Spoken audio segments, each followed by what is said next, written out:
नमस्कार, मी किशोर पात्रीकर, उपविभागीय कृषी अधिकारी साकोली. आपण या ठिकाणी भंडारा जिल्ह्यामध्ये लाखनी तालुक्यातील मौजा मानेगाव गावाच्या रवींद्रजी दोरले या शेतकऱ्यांच्या शिवारामध्ये उभे आहोत. आणि आपण बघताय की माझ्या मागच्या बाजूला किंवा या ठिकाणी एक पिवळ्या फुलांचं एक सुंदर शेत बहरलेलं आहे. तर हे पीक मोहरीसारखं आहे, पण मोहरी नसून हे आपलं हिरवळीचं सोनबोरूचं पीक आहे, जे सेंद्रिय शेतीसाठी अत्यंत टिकाऊ आणि महत्त्वाचं पीक आहे. अलीकडे शेतकऱ्यांचा जो रासायनिक खताचा वापर या ठिकाणी शेतकऱ्यांचा वाढलेला आहे आणि त्याच्यामुळे शेतकऱ्याचा उत्पादन खर्च वाढलेला आहे. तो वाचवण्याच्या दृष्टीनं आणि शेती वाचवण्याच्या दृष्टीने शेतीची सुपीकता वाढवण्याच्या दृष्टीनं हे पीक अत्यंत महत्त्वाचं या ठिकाणी या परिसरात ठरते आहे.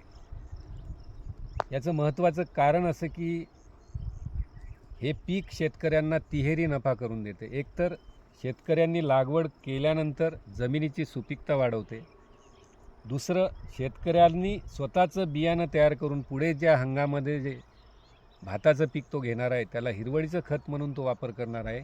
आणि जे काही त्याच्याकडे बियाणं म्हणून उरलेलं आहे त्या बियाण्याची विक्री तो इतर शेतकऱ्यांना किंवा मार्केटला करत आहे. असा तिहेरी फायदा या पिकापासून शेतकऱ्यांना होत आहे. म्हणून परिसरातील शेतकरी या पिकाकडे वळत आहे. आणि साधारणतः याला काही फार जास्त खर्च येत नाही. 1 एकरला नांगरटी वखरटी केल्यानंतर जो काही येणारा खर्च असेल 3-4 हजाराचा, त्याच्यानंतर बियाण्याचा 1000-1200 रुपयाचा खर्च आणि थोडंफार खतांचा खर्च, असा एकंदरीत खर्च एकराला या ठिकाणी 5 ते 6 हजार किंवा 7 हजार खर्च येतो. मग त्याची मळणी वगैरे जर त्याच्यामध्ये थोडासा खर्च जर ॲड केला तर एक 8-9 हजाराचा खर्च या ठिकाणी एकराला येतो.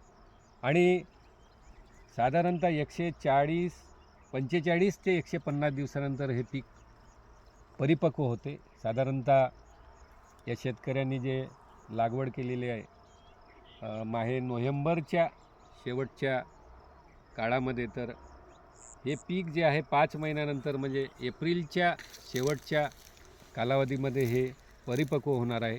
आणि याच्यापासून जे साधारणतः उत्पन्न मिळते ते एकरी 4 ते 5 क्विंटल निश्चितपणे याच्यातून उत्पन्न मिळते, व्यवस्थित जर व्यवस्थापन केलं. आणि याला पाण्याची सुद्धा फार गरज नाही. म्हणजे सुरुवातीला शेतकरी जेव्हा लागवड करतात तेव्हा एक हलकं पाणी देतात आणि जेव्हा एक पीक फुलोऱ्यामध्ये असते तेव्हा एक पाण्याची गरज असते. आणि 2 पाणी जरी शेतकऱ्यांनी दिले तरी हे पीक चांगल्या प्रकारे पिकते. आणि साधारणतः आज बियाण्याचा दर जर या हिरवळीच्या खताचा बियाण्याचा जर बघितला तर 4 क्विंटल किंवा 5 क्विंटलचं असेल तर 6000 रुपये क्विंटल दराने जर पकडलं तर 25 ते 30 हजार रुपये शेतकऱ्याला याचं उत्पादन मिळते. आणि जो उत्पादन खर्च 8-9 हजार रुपये वजा जाता साधारणतः 18 ते 20 हजारापर्यंत एकरी उत्पन्न शेतकऱ्याला मिळण्याची संधी या पिकामुळे निर्माण झालेली आहे. आणि तसेच आपली शेतीसुद्धा टिकाऊ ठेवण्याची आणि दुसऱ्यावर अवलंबता या ठिकाणी कमी केलेली आहे.